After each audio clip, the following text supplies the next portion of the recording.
So I run the BreakKey YouTube channel, and everything that I do on this channel, where I'm in front of the computer, where I'm working on the code, where I'm building something on the desk or something like that, all the stuff, all my studio equipment, all of my equipment that I use for building the projects, everything that I need and everything that I use is in my small 225 square foot room.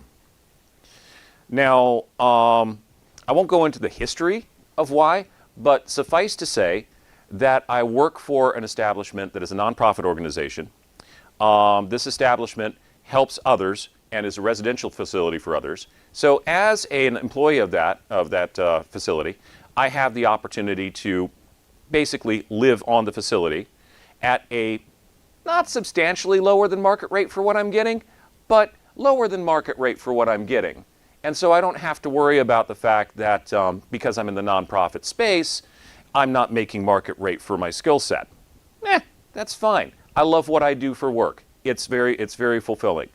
I'm not even worried about that. And I'm thankful for the space that I do have, because comparatively speaking to some of my coworkers, it's a fairly significant amount of space. But 225 square feet may not sound like a whole lot, or it may sound like a lot depending upon where you're at with it. Think of it like this. You're looking at about a square that's 15 feet on a side. If you think in metric, you're looking at a square that's about 3 meters on a side. If you think in floor tiles, 15 floor tiles, standard American floor tiles, from one side to the other, and from one side to the other. And this is the space that I have not only for my workspace, but it's also my primary living space. Now I don't have to worry about, I've got a different space where I take care of ablutions and whatnot. So that doesn't intrude on that 225 square feet, thankfully. But it's what I'm working in. So in this space, I have not only my vintage computing equipment, but I have like I said, my studio space where I do my actual video working and editing. I have my a little bit of recreational space. Maybe I want to do some photography work. Okay, great. I can do photography work. I have to find another space if I want to do like darkroom style enlargement. But even that I can condense into a small space. I probably only need about 15 to 20 square feet for that, if even that much. If an enlarger doesn't take up that much space. If I'm wanting to do just develop the film, okay, great. That's easy enough to do with a dark bag and daylight stuff. If I want to pull out some electronic gizmos and gadgets and start soldering things together, yeah, I could definitely do that. I just have to be. I'm not even going to say that I have to be efficient with my space. I probably am being efficient with my space, but it doesn't look organized to the casual observer. Oops, that's not what I wanted to do. I wanted to do that. There we go. So here we've got my primary creation space. This is my studio. This is my workbench. This is my side tables where I store the things that I need to have to hand.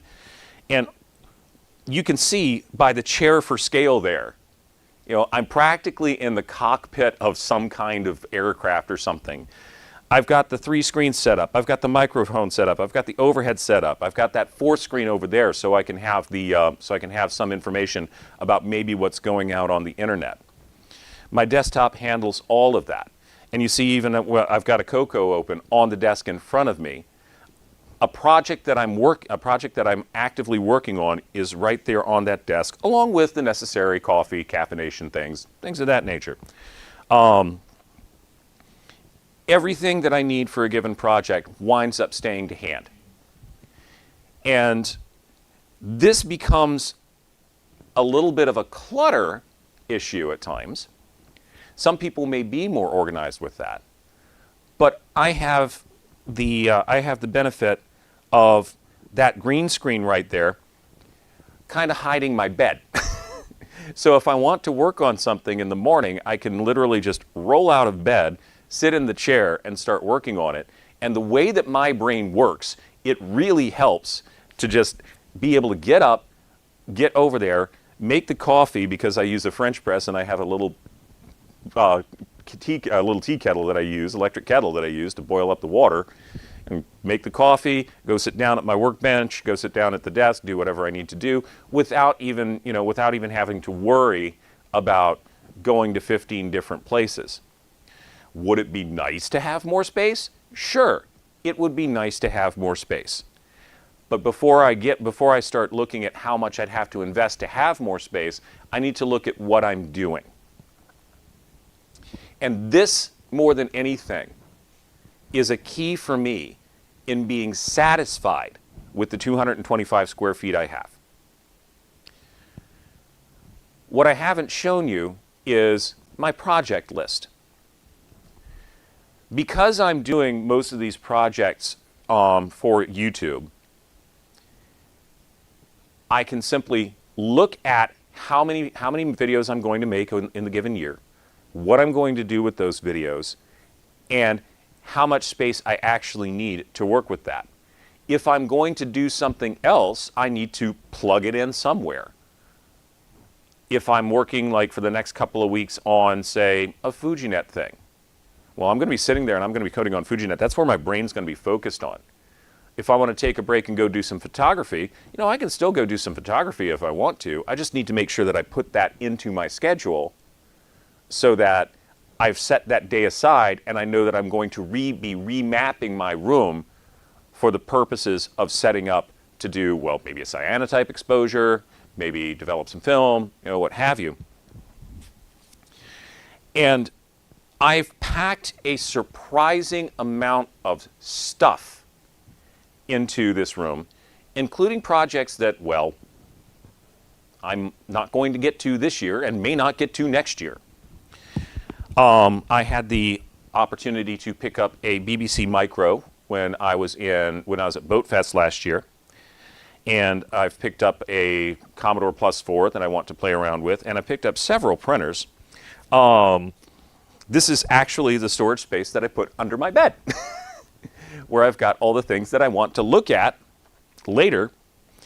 The printers I want to look at, the computers that I want to look at, possibly some of the computers that I'm working on at the moment. And those three printers you see right there, those are the Seikonic style printers that have the same mechanism as the Line Printer 7. And I'm thinking to myself, that might be a fun project to put those together and get them running and hook them up to a MIDI controller and do something funny with the way that it runs the thing and maybe make a dot matrix music. Could be fun. And that's something that, strangely enough, when I stop and look at that, that's a lot of printers. But if I extract the mechanisms from those, I could probably fit that on my desktop. It's going to take up all the space on my desktop, but I could probably make it work. And before the talk started, somebody had mentioned like the IKEA demonstration room. Well, IKEA has been my friend as far as storage is concerned. Oh, wait a minute, let me forward there. Has been my friend as far as storage is concerned. I think this is called the Calyx or something like that. Yeah. What's that? No, not the Swedish chef. Yeah, but I think this is the Calyx thing. It's the same one that Alec from Technology Connections uses in his background, and I just don't have the colors and the nifty things. I've just got all sorts of stuff shoved in there: photography stuff, shipping materials, framed images that I've created, my very small LP collection. And you can just see just the absolute shambles that is. The funny thing is, I know where most everything is, and rather than try and hide it behind doors and everything, I need to be able to see it at a glance to see where things are. So it looks an absolute mess, but it's like, oh, I know where all my 3D filament is. It's right there up on top, except for the spool that I'm currently using, and that spool is actually on the printer itself. Let's see, there we go, which you can't see the spool there, but the current spool being used would be in this shelving unit over here, along with a few other tools that I might need if I need to go and change the brakes on my car. I don't. But I do have parts in this little place right here, and I do have tools in this area. So the number of tools that I've managed to pick up over the course of time is actually quite surprising. I don't have like a mechanic's tool chest worth of tools, but the variety I have. Oh, you need a 3/8 ratchet with a core. You need a 3/8 ratchet on a half-inch drive. I think I've got a half-inch drive. Oh, I've got a torque wrench. Yeah. I've got a couple of torque ratchets, as a matter of fact, and just different socket sats, different Torx bits, all this stuff, just lying around here because at one point I needed it, or at one point I knew I was going to need it, and so I acquired it and I found the space to put it. Now we come to the fun part, cable management.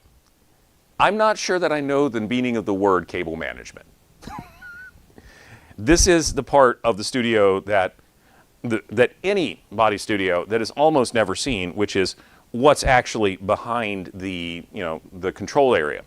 Well, camera's semi-permanently set up. I can pull that down if I need to.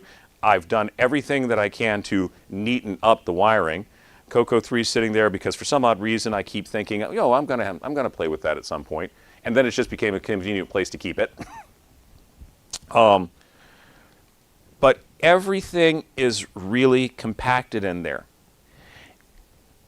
And what it boils down to for all of this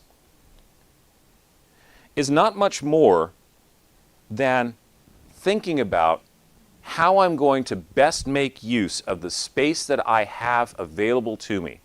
How am I going to arrange what furniture I have, maximize the use of that furniture. The desk that I'm using there, I picked up at a thrift store some years ago, and it has two leaves that fold out, so it's almost a 6-foot square. So that gives me plenty of space to be able to set up my computer, set up the monitor, set up everything that I need, and still have enough space to have a little bit of a workbench in front of it. It's not necessarily pretty, but even so, let's see, which image is it?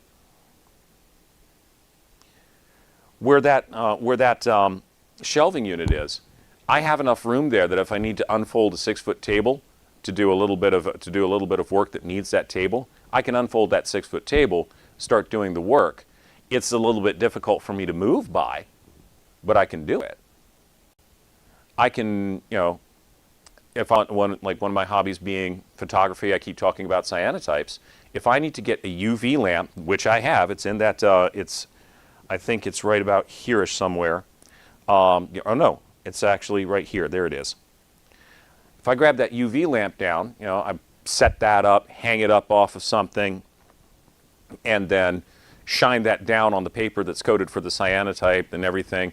I can do cyanotypes relatively readily. I can do framing work relatively readily. I can do matting work relatively readily in this confined space. But the key thing is I have to consider every inch of available space when I'm setting up my workflow and my positioning of things. If there's something that I know I'm going to need and I'm going to continue to need over the next few projects, it doesn't go back into its cubbyhole.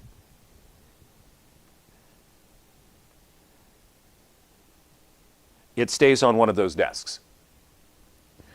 Which means that when I've concluded that project and I'm moving on to the next one, I need to do what I like to term garbage collection. Clearing the cache, making sure that things are put back in where their normal storage areas are going to be. Having a 3D printer, that means that I can manufacture convenient little items that are able to store things relatively efficiently.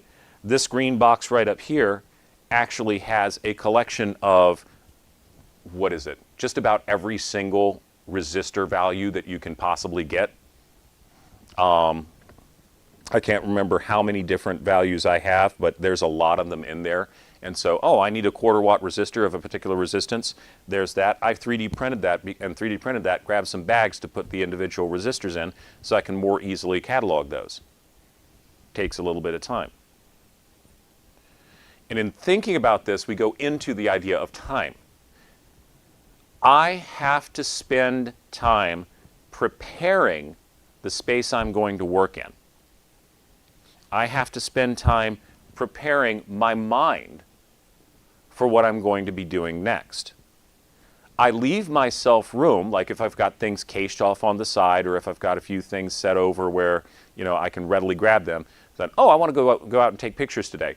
I don't have to spend necessarily 25, 30 minutes trying to find everything to go and take pictures. I leave them where they're close to hand. One of the things that I didn't picture is a dresser drawer. That dresser drawer, on top of that, I have photographic chemicals. I have PCB etchant sitting on top of that thing. I've got a windowsill that's about this deep. So all across that windowsill are like little trays that I can use for PCB etching. Gloves, first aid materials, you know? Things of that nature. And to the person who is like, oh, I've got to have everything in its place and a place for everything, this arrangement will drive you absolutely batty. But for me, I'm able to put it together and I'm able to let it be a little bit of what I term visual noise. And every so often, I go through, I look at everything, I say, what have I not used in the past however long and not likely to use in the next however long? How long is it going to be before I actively start using these? How long? I've got like multiple empty gallon jugs because I've got gallon mixes of chemicals that I'll be using. Okay, well, I need to shove those jugs somewhere so they're not in the way because I'm not going to be mixing up those chemicals like tomorrow. And when I do mix them up, I want to make sure that I'm going to be able to use them within the next 6 months, maybe a year, something like that. So, but getting around, I used to work behind a bar at an Applebee's.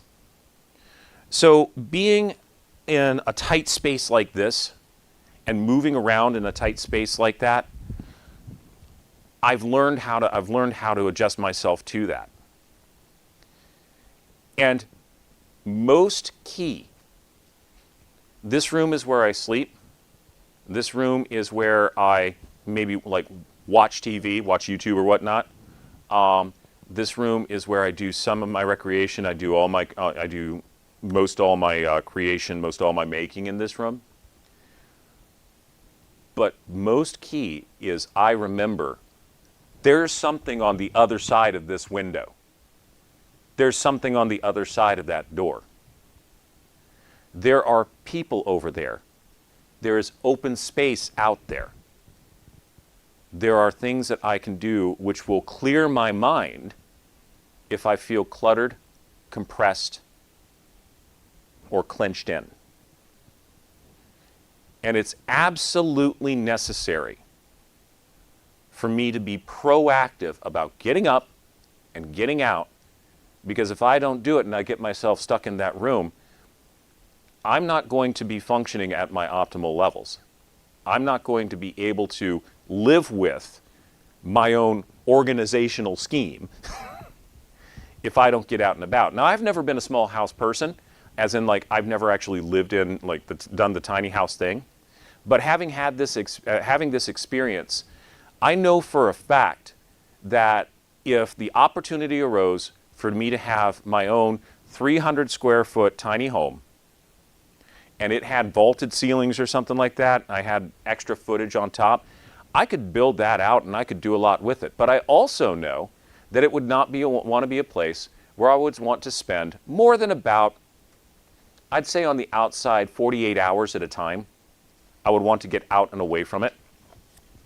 Not because I don't like it, but because every so often I just need open space. If I had the funding and could have, oh, I don't know, a 1,200 square foot area to put all this in, I would still want to plan out that space so that each area that I'm going to work in is as compressed as I can possibly get it.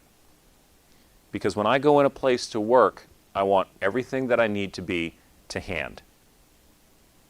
I don't want to have to run to another room to grab it. So if I have 1,200 feet of space, okay, one room is going to be the studio room for the making and creating. Maybe I have enough room that another room could be, all right, I do photography in this room. I can turn that into my entire photography space. Like I said, I don't need much room for that. Maybe another area is specifically for me to enjoy cooking, eating, and viewing recreational entertainment. Sure, I can spread out those spaces, but the functions of those spaces, I want to keep them contained so that I have everything that I need to hand, and I have the opportunity to get up, move around, and go do something else. Back in the era of human malware, one of my favorite YouTube creators, CGP Grey, made a video that he called Spaceship U. And he effectively said, you need certain spaces in your life. You've only got this small space you're going to be in. From what I understand, he lives in the UK, and so they had a pretty severe lockdown. Like, you couldn't leave your apartment, you couldn't leave your space unless you absolutely had to do something and you needed some kind of proof for it. I'm sure we all experienced something similar. And his statement is, you want to make sure that the space that you have is divided out so that you have your space for sleep, you have your space for what he called couch, you have your space for creating, and you have your space for exercising. That can all be done in the 225 square feet that I have available to me. And all I have to do is make sure that I have appropriate separation. Where am I turning physically? Sure, my workstation is right next to where I sleep, but I don't work in my sleep station, and I don't sleep in my workstation. I have a stretch of area of clear floor where I can do push-ups, I can do sit-ups, I can do what I need to do.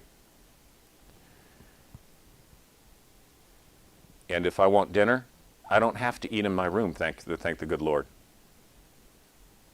I can go downstairs and enjoy dinner with our residents, or I can walk outside and go to a local pub, or local, not pub, but local eatery. I live in Worcester, Massachusetts, and I'm like a 15-minute walk from downtown, so there's a lot available to me for that. But I enjoy a high quality of life in the limited space I have. And all it takes to do it is some willingness to just be efficient with the space that you have. So I don't know if any of you or if anybody watching is in a situation where it's like, oh, I can't do this. I can't have a 3D printer. I can't have a workbench. I can't have this. I can't have that. Maybe you don't have a full 225 square feet. Maybe your room is only like 10 feet wide by about, 12 feet long or something like that. Maybe it's even smaller. It's not about what you can't do. It's about what you can do. It's about what you want to do. It's about making it so that you're able to do it. There's any number of ways that you can make use of the vertical space in your space that is not already in use. Put the things that you don't necessarily need to get all the time up in a higher location, above the shelf top. Put the things that you need to be able to get at to hand right there at hand level, and the things that you don't necessarily need to dig out all that often, but you're going to conveniently need to get. It's easier to reach down than to reach up. Go ahead and put those at a lower level.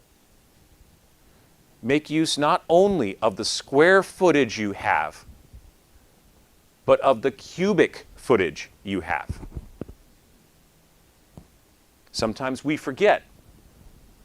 Most American ceilings are 8 feet tall. That's a bit, I think that's what, about 2.5 meters, something like that, for standard American ceilings. And if you've got the blessing of having a room or an apartment or a small space where your ceilings are closer to like 12 feet, maybe 3 meters or something like that, or not 3 meters, I'm sorry, 12 feet, maybe whatever that is in meters. I can't think of that right now. But then you've got a lot of vertical space to play with. You might need to have a small step stool that you need to keep folded up and put somewhere to get to some of those top shelves. But if you look at everything that's available, if you look at where you need to be, how you can set things up so that you're able to work in that area, if you want to do 3D printing and all you've got is it's like that much space on a tabletop, you can do 3D printing. If you want to do 3D printing, and well, I don't have space to leave it setting out, but I have this little closet area. Well, maybe if your closet area doesn't have anything else in it, go ahead and put your 3D printer on a microwave cart. Maybe it's not convenient to run the 3D printer in there, but you can sure put the 3D printer and all the accoutrements on a single cart that'll fit in there. I don't have a print farm, but I've got a printer. Well, I don't have a massive darkroom, but I have an enlarger. I haven't built a cart for it yet. That's my plan for that one. I don't have a big old sink that I can put all those things in. But you know what I can do? I can take that cart and I can build it out, so I pull a little bit aside, and have the chemicals one right under the other, or I can put something together so that they're effectively vertical trays, if I need to do it that way. And most importantly, if it's something that explodes all over the space that you have, don't say, I can't do it because it takes up too much space. Say, I need to clean up after myself so that I have my space back.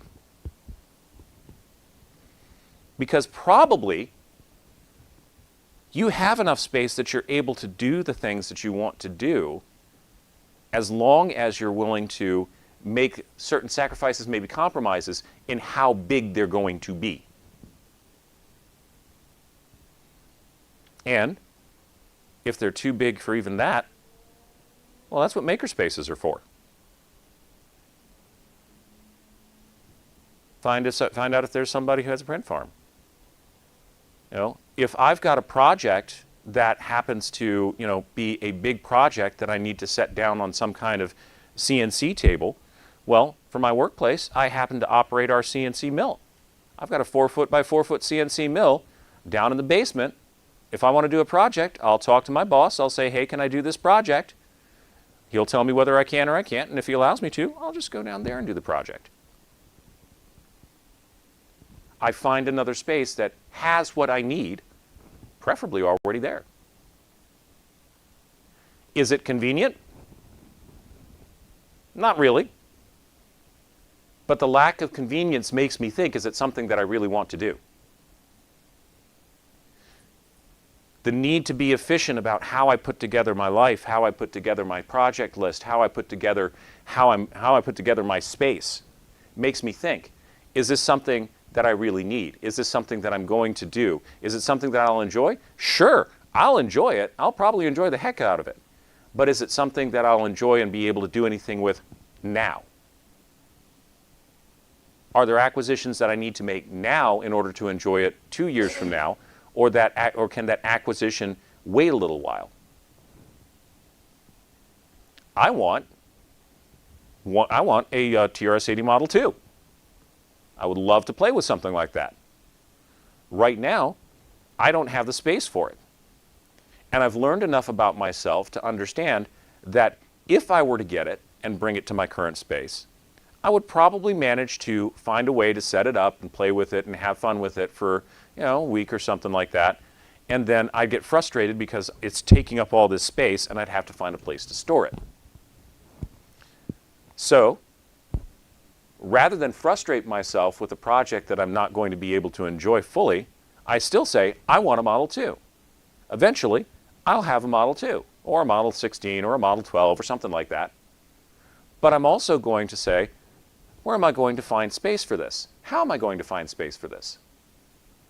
What can I reasonably expect to have as far as space to be able to set it up? And how am I going to enjoy it once I have it? It takes thought. It takes effort. It does take some compromise. But it can be done. If we take the attitude of, I can do this, I can enjoy this, I can make this work, you can. It's not necessarily going to be easy, but my experience has been nothing in life that's worth doing is really easy. Every single video I do, at some point I'm pulling my hair out because I've got a frustration about something that's not working the way I expected it to. That's okay. That's part of the fun. I misplaced something. Grumble, grumble. Now I got to go and find it. Again, strangely enough, that becomes part of the fun. My little UART thingy that plugs into the USB cable and gives me RS-232 transmit and receive. I couldn't find that. I had no idea where it was. Got misplaced. What did I wind up doing? I wound up redirecting where the project was going for that particular video. No big deal. The part of the project that I wound up working on was still part of the project that I was going to do. And I got the pleasure out of that. The big thing I've learned is as long as I have the I can and I carry the I will and I plan out that this is when, I can figure out that this is how, and I can work out that this is where.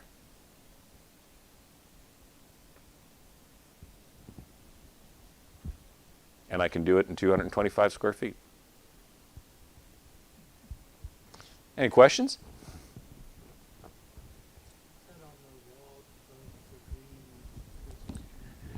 That is, because the building that we're in used to be a hospital, that is, I believe, an emergency call button. Yeah. So there's an entire story behind that I'm not going to go into here, but yeah, that was an emergency call button. But this used to be a 2-occupant hospital room. I could. I haven't built anything for it. That's why I actually lifted the bed up so I had some space underneath it. You did see a 9-track tape on my guitar.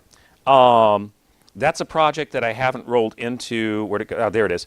That's a project. There's actually a couple of them. It's a project that I haven't rolled into my project schedule yet.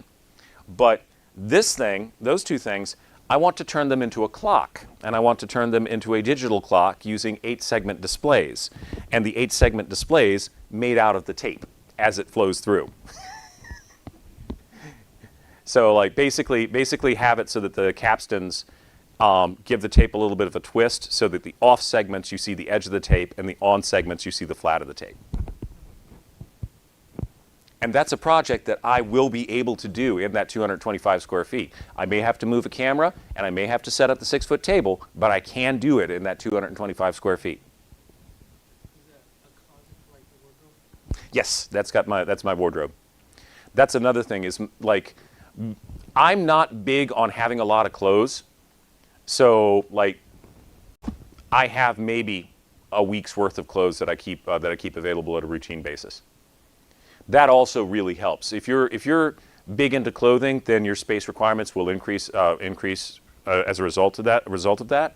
But you know, I do what I can to make sure that my clothing is kept tight and put away neatly.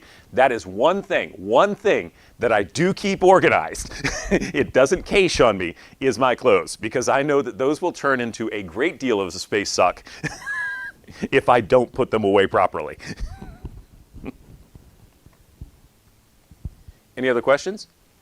Yeah. How do you deal with tools that are used in more than one compartment, as you call them? Tools that are used in more than one compartment. Are you referring to like? Help me understand the question.